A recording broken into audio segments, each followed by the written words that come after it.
ঠাকুরগাঁওয়ের হরিপুরে পাথর কালী পূজায় এবারও অনুষ্ঠিত হলো সীমন্ত মিলন মেলা। বর্ষপঞ্জিকা অনুযায়ী শুক্রবার হিন্দু সম্প্রদায় প্রতি বছর ডিসেম্বর মাসের এই দিনে উপজেলার ভাতরিয়া ইউনিয়নের গোবিন্দপুর কুলিক নদীর পারে শ্রী শ্রী জামির কালী জিউ পুজো অনুষ্ঠিত হয়।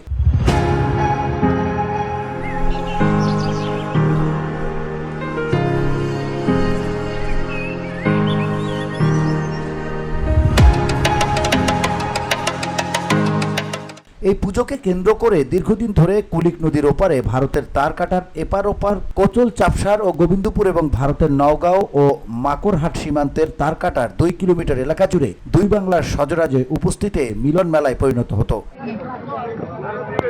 এ সময় তারা কিছু সময়ের জন্য স্বজনদের সাথে কথা বলার সুযোগ পেত এবং মিষ্টি ও অন্যান্য সামগ্রী আদান প্রদান করত।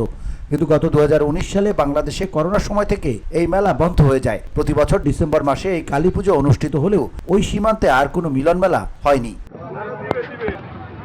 এবারও সেখানে শুক্রবার পুজোয় কোনো মিলন মেলা হয়নি। পাথর কালী পুজোর সভাপতি বীর মুক্তিযোদ্ধা নগেন কুমার পাল বলেন, প্রতি বছরের মতো এবারও আমরা সেখানে উৎসবমুখর পরিবেশে পুজো উদযাপন করেছি।